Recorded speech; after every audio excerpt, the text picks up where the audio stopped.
My husband suddenly filed for divorce, saying that I was a useless wife and left me for a younger mistress. He was sure I wouldn't make it without him. I just smiled now. He calls me 20 times a day.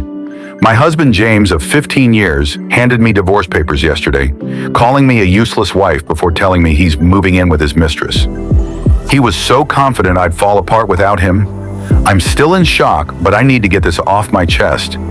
I should have seen it coming looking back. The signs were there, but you never want to believe the person you've built your whole life with could change so drastically.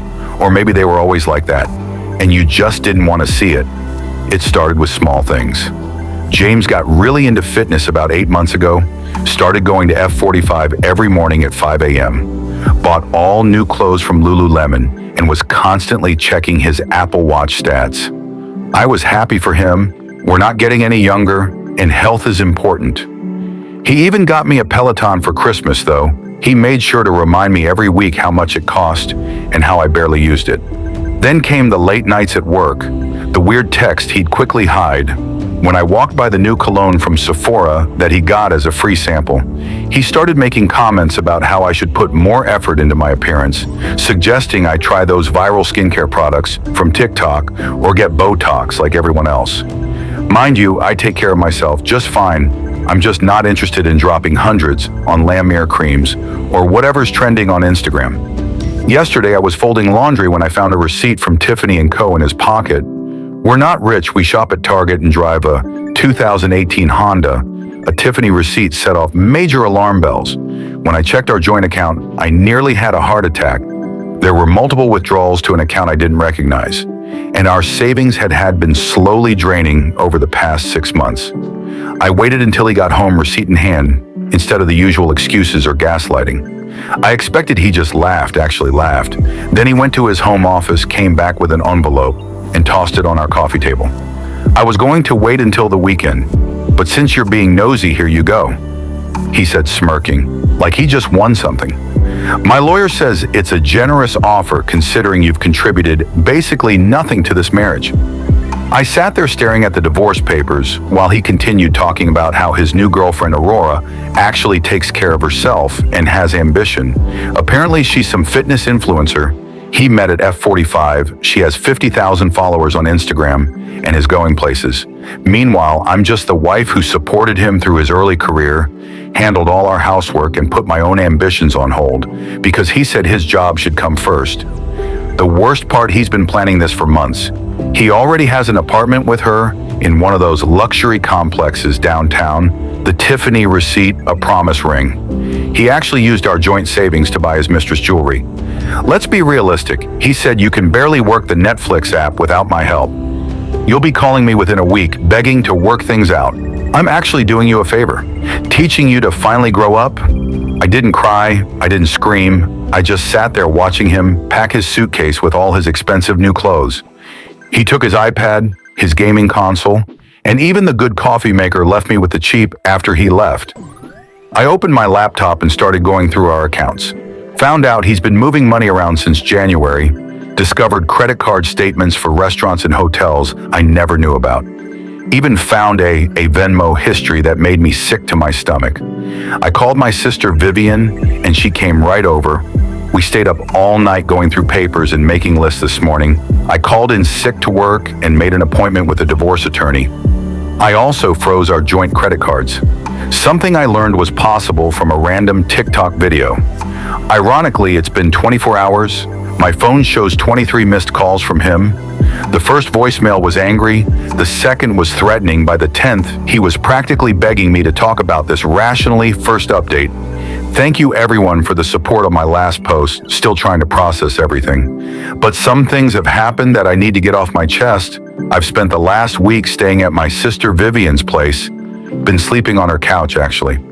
She has a kid and the guest room is full of toys, not complaining. Though beats being alone in that house. Right now, the first reality check hit.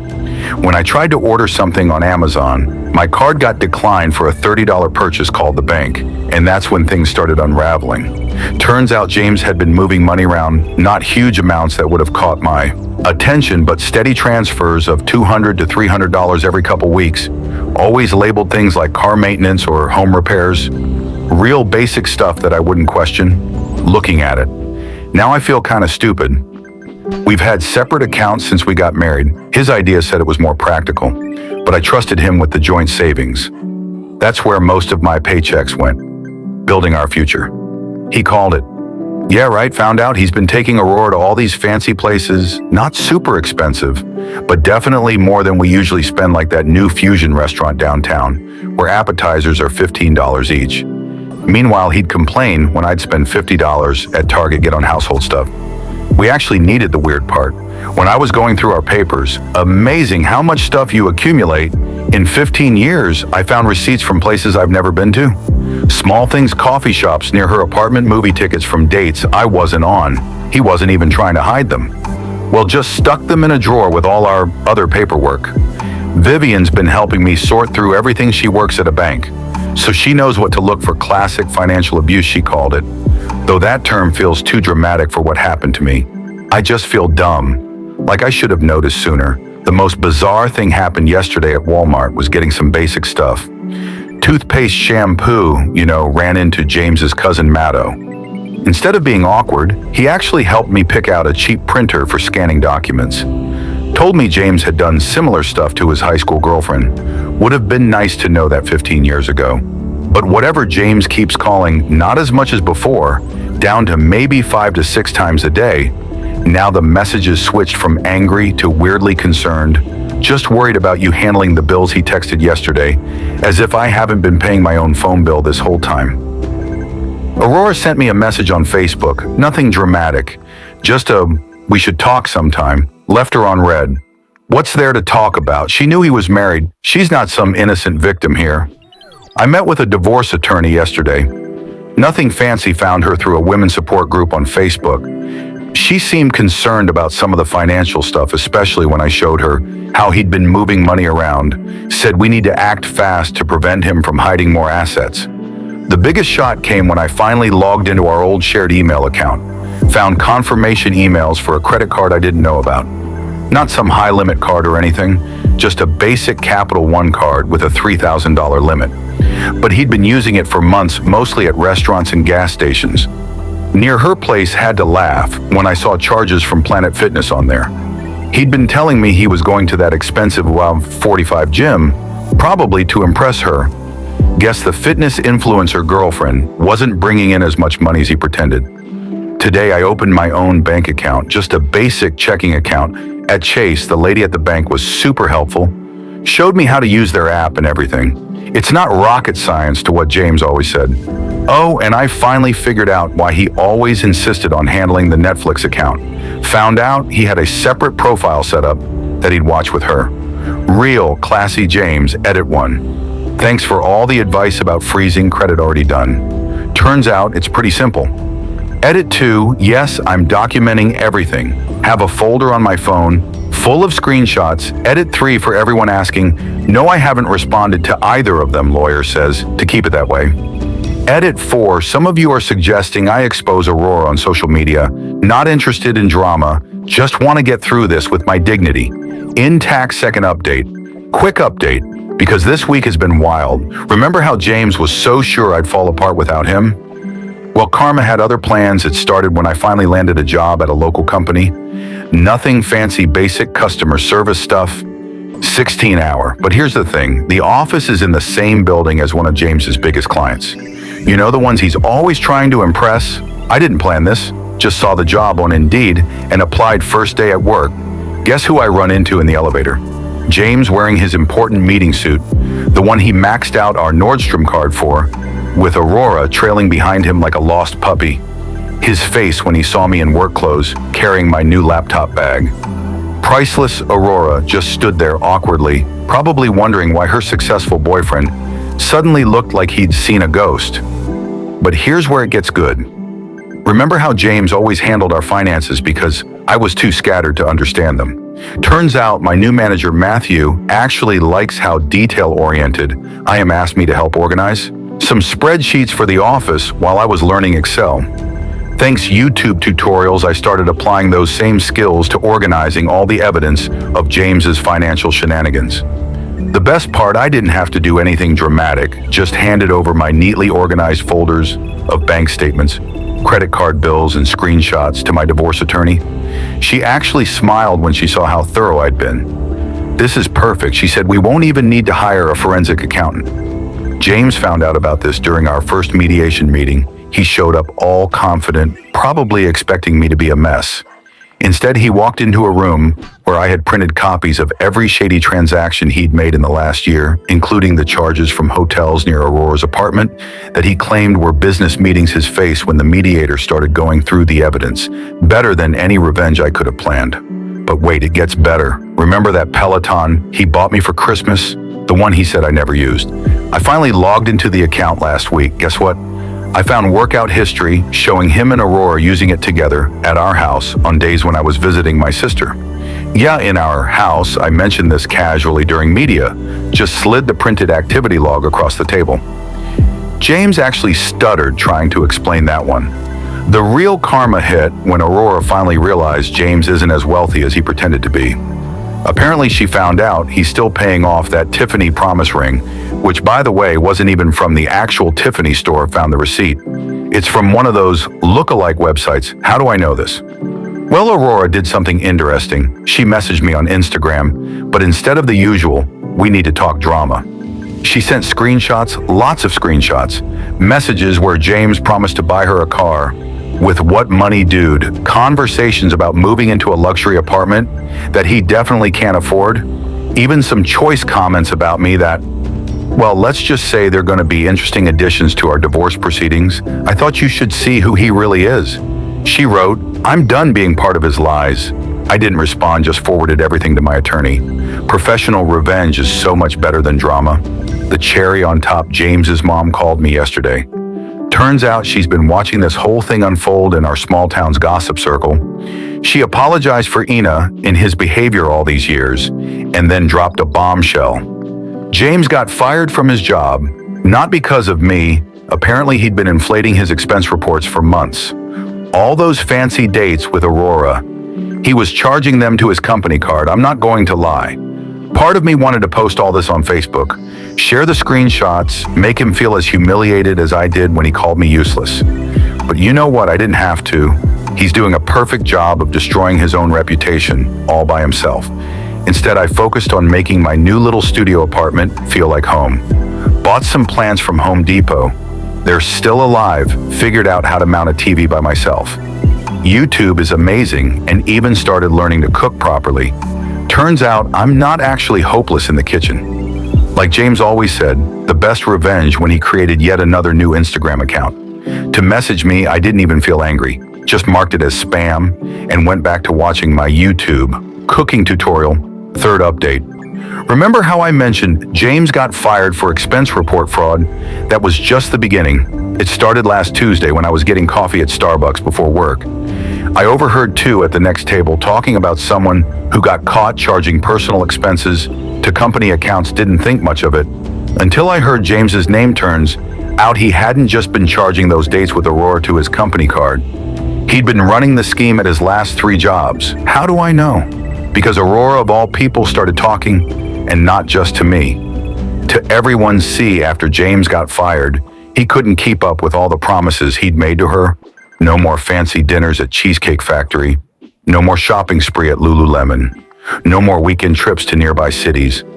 The final straw, he couldn't make the payments on that fake Tiffany ring. Yes, still can't believe he bought a knockoff. Aurora didn't just get mad, she got methodical. Remember all those expense reports James was faking? She had photos, lots of photos. Apparently he used to brag to her about how clever he was, showing her all his tricks for gaming. The system, she'd saved everything in her Google Photos. Thinking it was impressive that her boyfriend was so smart with money last week, she made a TikTok, nothing dramatic, just a story time about dating a guy who turned out to be a fraud, didn't use names but included glimpses of those receipts. The video went viral in our local circle. James's old co-workers recognized the expense report format.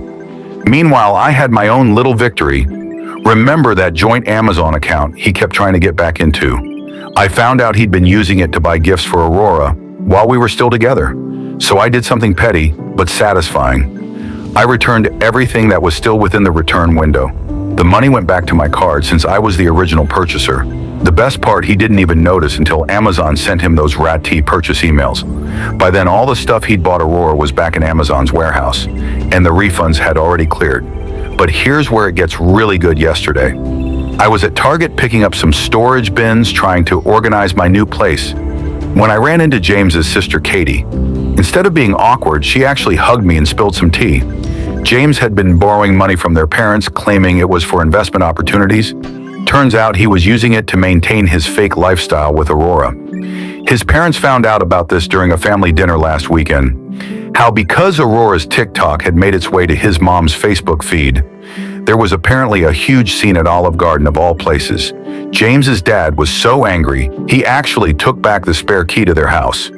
James's reaction to all this total meltdown, he started messaging everyone, trying to do damage control, made new Instagram accounts to harass Aurora, kept calling his old job, trying to explain, even showed up at his parents' house at midnight, begging them to understand his side. The karma train wasn't done though. Remember how he always insisted on managing our shared cloud storage because I was too disorganized? Well, I finally logged into it last week to download some old photos, found a folder full of screenshots of his conversations with Aurora from when they first started dating, including some choice messages about their plans for after he left me. I didn't even have to do anything with them, just forwarded everything to my divorce attorney. She actually laughed and said, "This is making my job very easy." But the absolute peak of all this, Aurora made a follow-up TikTok yesterday. This time she showed the fake Tiffany ring, complete with screenshots of the sketchy website. He bought it from the video, already has 50,000 views. James tried to come to my workplace to talk about all this. Red begged me to help fix his reputation. Security didn't even let him in the building. Apparently his scene in the lobby is now on our office's security camera. Greatest hits. I did something kind of petty yesterday, changed all our streaming passwords one by one, while watching his Ring camera notifications blow up as he tried to access each account. Netflix, Hulu, HBO Max, even his precious ESPN Plus. By the third notification, I was actually giggling. His dream car, that Tesla Model 3 he leased to impress Aurora, way above our budget by the way, got repossessed this morning from the parking lot of the Motel 6, where he's been staying since Aurora kicked him out of their apartment. I watched it all happen from the Dunkin' drive-thru across the street. Didn't plan to be there. Just stopped for coffee on my way to work. Sometimes the universe just hands you these moments. Edit 1. Yes, I'm still keeping copies of everything. For the divorce proceedings, Edit 2. No, I won't share Aurora's TikTok username. This isn't about creating more drama for update. I wasn't planning on writing another update. But some things happened recently that feel like a proper ending to this story. It's been 6 months since James left, calling me his useless wife. The divorce is finally official, no dramatic courtroom, showdown, just paperwork and lawyers in a bland office. James looked rough, wearing the same Nordstrom dress shirt he used to brag about. But now it's wrinkled and a bit tight. Seems like his fitness influencer lifestyle with Aurora didn't last. Here's where it gets interesting. Remember all those expense reports he was faking. His company didn't press charges or anything dramatic. They just did the corporate equivalent of a shrug, withheld his last paycheck, and bonuses blacklisted him from future employment and moved on. Turns out big companies don't like public drama any more than necessary. Aurora left him last month not with a bang or viral TikTok. She just moved back to her parents' place in the suburbs. Apparently life gets less exciting when your boyfriend can't afford Cheesecake Factory dates anymore. She tried messaging me on Instagram to explain her side, but I just left her on red. Some things don't need closure. James is now renting a room in a shared house across town. His Tesla got repossessed, no surprise there, and he's driving a beat-up Honda, the same kind of car he used to mock me for wanting to buy, because it was too basic. I'm still at my customer service job, but got a small raise, $5 per hour. Not life-changing, but it's something learned how to do my own taxes through TurboTax. Turns out it's not the complicated mystery James always made it out to be. Had an awkward but revealing run-in with his mom at Target last week. She was buying storage bins in the same aisle as me. Instead of avoiding each other, we actually talked. She told me James tried to borrow money from them, but they refused. He needs to grow up. She said, then helped me pick out some cheap but Nick-looking throw pillows for my student studio apartment. The apartment's finally feeling like home. Got some plans from Home Depot. 2 out of 3 are still alive. Learned to cook basic meals through HelloFresh and started going to Planet Fitness on weekends. Nothing fancy, just normal life stuff. James still tries to contact me through new Instagram accounts, usually when he's been drinking. Mostly stuff like "you'll regret this" or "you can't make it without me." I just block and delete the funny part. Found his old password list in our shared Google Drive. Yes, he kept it in a document, literally named passwords. Didn't do anything with it, just forwarded it to his sister Katie so she could tell him to change everything. Met a guy named Matthew at work. Nothing serious, we just have lunch in the break room. Sometimes he's also recently divorced and gets why I'm not ready for anything real. But here's the real kicker. Last week, while getting coffee at Dunkin', I overheard some guys from James's old office talking. Turns out he's been calling and emailing, trying to get his job back, even showed up in the lobby. Once they didn't even bother calling security. Just let him stand there until he got tired and left. His new life isn't exactly what he planned. No more fancy gym membership. He works out at the same Planet Fitness as me. Now we awkwardly avoided each other in the parking lot. Once Aurora's back on dating apps, his important business contacts don't return his calls. Meanwhile, I'm doing all the things he said I couldn't, paying bills, fixing minor house problems, managing my own budget. Nothing extraordinary, just regular adult stuff that he convinced me was beyond my capabilities. Found our old wedding photos while cleaning last weekend. That girl in the photos trying so hard to be what he wanted. I barely recognize her now. The most sad, satisfying moment wasn't some big revenge scene. It was yesterday at the bank depositing my paycheck. Yes, I still like doing it in person. The teller was the same one who helped me open my own account 6 months ago when I was shaking and scared. She smiled and said, "You look happier, and you know what I am."